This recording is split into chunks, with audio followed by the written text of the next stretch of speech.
So this is how we use triphasic periodization to train every single one of our athletes. Triphasic periodization essentially breaks down training into the three main muscle contraction types. So when we look at muscle contractions, we have eccentric contractions, which is basically actin and myosin is they're resisting lengthening or the lengthening of a muscle. Then we have isometric contractions, which is basically muscles holding in a shortened or lengthened position. And then we have regular concentric contractions, what we normally see as muscles shortening and relaxing as part of a general movement. How do we use triphasic periodization? Well, triphasic basically goes through periods of focusing on eccentric muscle contractions, then isometric contractions, and then regular concentric contractions across a time span or a training cycle. Well, when we use this, we start to implement it into our system to allow us to increase strength, power, and develop some skills. So when we use this as part of our system, we have our general system that we use for training, right? So we base it off of movement patterns. When we base it off of movement patterns, we look at having a squat, a push, a hinge, and a pull in an order during a workout. So any of those squatting movements, hips and knees are breaking 90 degrees. Pushing movements, that's any of our push-ups, bench presses, weight where we're moving weight away from the center of mass.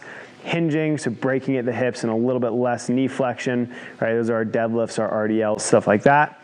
And then we have our pulls, which is anything we're moving weight towards the center of mass, our rows, our chin-ups, our pull-ups, that kind of thing. So when we look at that and we structure it in, when we look at triphasic training, one of the things we're trying to do is create adaptations. And to create those adaptations, we're looking for 6 to 8 exposures to a specific stimulus. Now, with the way that we structure our training, and if we have a 12-week time frame with an athlete, we'll take 4 weeks and just do our main lifts and put them on a tempo, right? So when we look at eccentric tempos, we'll look at lowering a movement or controlling a movement for a set duration to work on those eccentric muscle contractions. In that 4-week block, we'll take our first 2 lifts and we'll make them main lifts, and we'll put an eccentric tempo to those 2 lifts as part of training. So that might say on our squat, we might pick a goblet squat and we'll do a 4 or 3 second eccentric lowering. And then we'd have a push and we might have a bench press and we'd do a 3 to 4 second lowering there as well. And then for our other movements, our hinge and our pull, we would just do a normal concentric motion.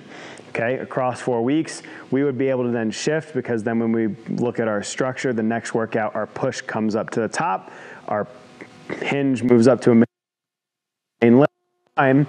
Every time that exercise becomes a main lift, we're exposing it to an eccentric tempo. We'd then repeat this process for another 4 weeks using isometric tempos, and then we'd repeat it going all the way through and doing main lifts with no tempos, doing concentric movements. Now, that's how we do it if we have 12 weeks.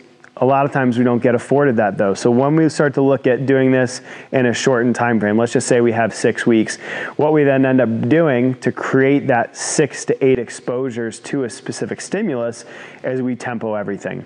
So for the first 2 to 3 weeks, we're going to do eccentric tempos, and every single movement in our pattern is going to end up tempoed.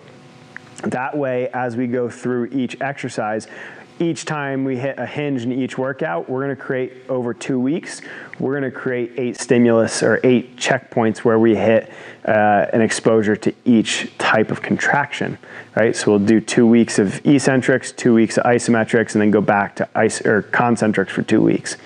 Now, the real tricky thing we have, and this is the way youth athletes tend to have their lives structured at this point, is they never have an off season. They train all year round. They play a club season from all the way to the beginning of their school season, then they play a school season and go right back into club practices and club competitions.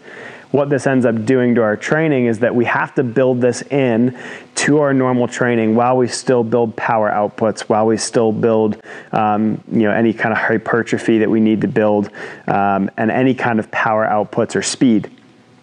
So how do we end up doing that, right?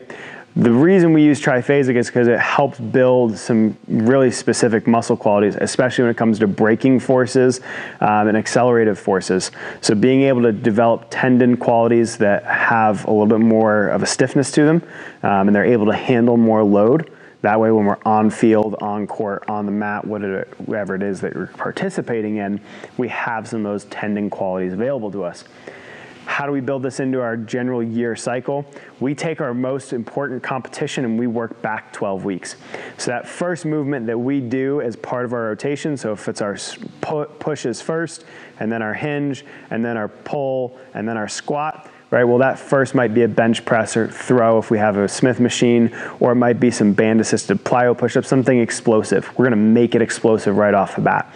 We're gonna tempo our movement based on how far out from competition we are. So if we are 12 weeks out from our major competition that we need to be peaked for, we're gonna start our eccentric tempos there.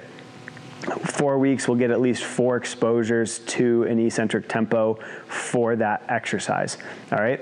The next exercise we have in the order is gonna be hypertrophy, and it's usually gonna be supersetted with our last movement pattern. So if we had a push, hinge, pull, squat, we would have a power movement as our push. We would tempo our movement based on how long out. So if we're 12 weeks out, it's eccentric. If we're 8 weeks out, it's isometric. If we're 4 weeks out, it's staying concentric and it'll just be heavier. And we will build that out as our tempo.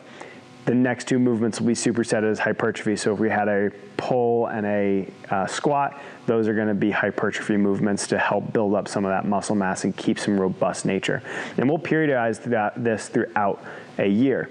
Now, then we start to individualize this based on athlete needs as well, right? So exercise selection is going to be based on what an athlete needs. It's going to be based on characteristics of the sport. And it's also going to be based on what they might need to know moving forward into a school season and doing team lifts, or if they're an athlete going off to college and knowing what their college team is going to be doing with them once they get to college.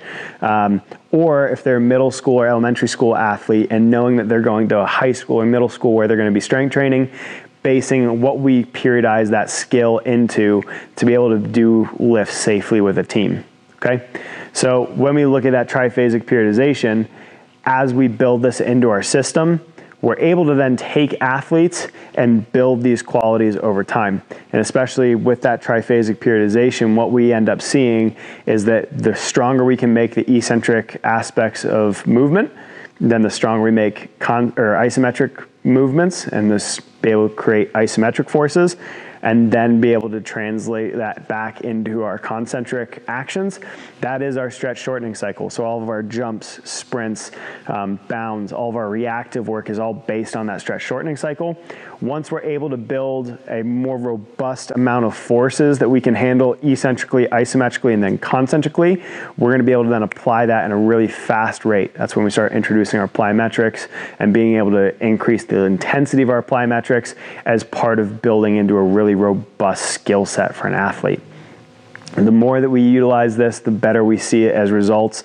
The more times we expose athletes to those tempos and to that triphasic periodization across their life cycle as an athlete training with us, the better opportunity we have to increase their explosiveness, increase their speed, and reduce the risk for injury as they play on the field, court, or participate on the mat in competition.